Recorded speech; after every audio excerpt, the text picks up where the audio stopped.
Pemirsa, Satreskrim Polres Buleleng akhirnya membeberkan aksi kekerasan yang terjadi di sebuah panti asuhan di Desa Jagerage, Kecamatan Sawan, Buleleng. Dalam kasus dugaan kekerasan terhadap anak itu, korbannya mencapai 7 orang dan kini polisi menahan pelaku guna menjalani pemeriksaan intensif.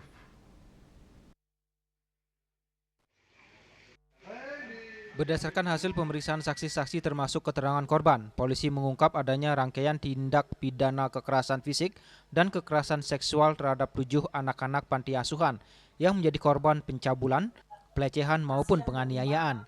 Dari proses penanganan yang dilakukan, pelaku IMW 57 tahun yang merupakan pengurus yayasan sekaligus pengelola panti asuhan ditetapkan sebagai tersangka dan kini telah ditahan sejak 31 Maret 2026. Setelah penyidik menemukan bukti kuat adanya praktik kejahatan berulang. Dalam keterangan persnya, Kapolres Buleleng AKBP Rusi Gusman membeberkan kronologi sekaligus perkembangan penanganan kasus yang menyita perhatian masyarakat tersebut. Seksual yang terjadi di Panti Asuhan Ganesha Sepanam, Desa Jagaraga, Kecamatan Sawan, Kabupaten Buleleng.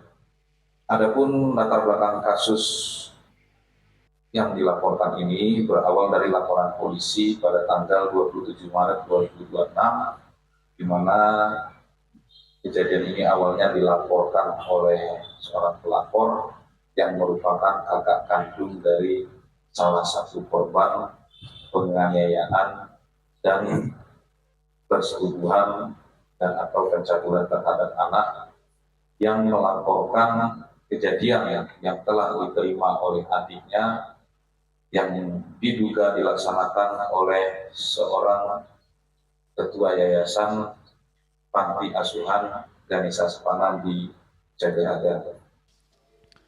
Kasus ini bermula dari laporan keluarga korban pada 27 Maret 2026 setelah seorang remaja perempuan berusia 16 tahun mengalami penganiayaan pada 26 Maret 2026. Korban mengaku mendapat kekerasan fisik berupa cambukan menggunakan kabel hingga mengalami luka dan memar di sejumlah bagian tubuh. Penganiayaan tersebut dipicu karena korban keluar dari panti tanpa izin. Ironisnya, tindakan kekerasan dilakukan di hadapan anak-anak asuh lainnya. Setelah kejadian, korban dikeluarkan dari panti dan dijemput oleh keluarganya. Dari sinilah fakta lain mulai terungkap. Setelah berada di luar panti, korban mengungkap bahwa dirinya telah berulang kali menjadi korban kekerasan seksual oleh tersangka. Dalam proses penyidikan, polisi telah mengamankan sejumlah barang bukti, termasuk kabel yang digunakan untuk menganiaya korban serta pakaian korban saat kejadian. Akibat perbuatannya, tersangka dijerat dengan pasal berlapis, yakni pasal 80 Undang-Undang Nomor 35 Tahun 2014 tentang Perlindungan Anak serta pasal 473 KUHP terkait persetubuhan terhadap anak dengan ancaman maksimal 15 tahun penjara. Yasri Yuli, Bali TV.